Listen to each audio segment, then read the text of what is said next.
Okinawa today is a Japanese prefecture known for subtropical beaches and quiet fishing villages. But, back in 1945, it was the bloodiest square mile of the Pacific War.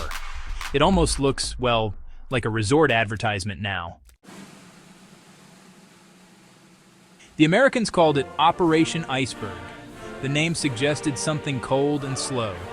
But honestly, the reality was neither.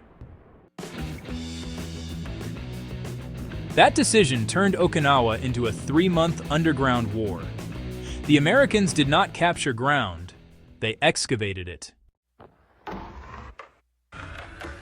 The invasion began on Easter Sunday, April 1, 1945. The first wave faced almost no resistance. Veterans assumed a trap, and well, they were right. Ushijima planted his main defensive line across the narrow waist of southern Okinawa. The Shuri line used ancient castle walls, natural limestone caves, and about 200 miles of man-made tunnels. There were 3 concentric rings of ridges, and each one was honeycombed with tunnels. Every firing position had overhead cover. Every cave had multiple exits. Artillery observers hit on reverse slopes where American naval guns just couldn't reach them. Everything was camouflaged by dirt and brush. The spring rains turned the battlefield into a slurry of red clay. Tanks, honestly, they sank to their hulls. Wounded men sometimes drowned in mud holes before medics could even reach them. The standard tactic became, blow the front, burn the back. Engineers used satchel charges to collapse cave entrances, then poured gasoline in and set it alight. Naval casualties were worse than anyone predicted.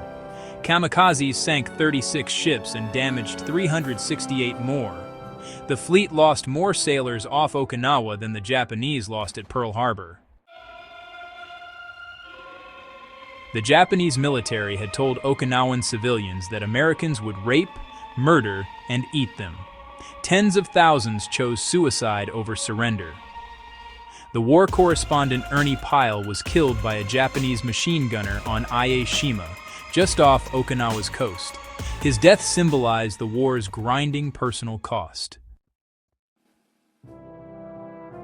By mid-May, the American front line had advanced 2 miles in 3 weeks. The Shuri line finally broke when the Japanese ran out of water. Ushijima and his chief of staff, Lieutenant General Isamu Cho, performed ritual suicide on June 22nd. Their bodies were buried in an unmarked cave. The battle was declared over on July 2nd. The island was a moonscape of collapsed caves, shattered trees, and uncollected dead. After Okinawa, Pentagon planners revised their casualty estimates for the invasion of Japan. The lowest projection was 500,000 American dead. The highest was over 1 million. President Truman wrote that the atomic bombs prevented an Okinawa from one end of Japan to the other. That was not an excuse. That was arithmetic. The Peace Memorial Park on Okinawa lists 240,000 names.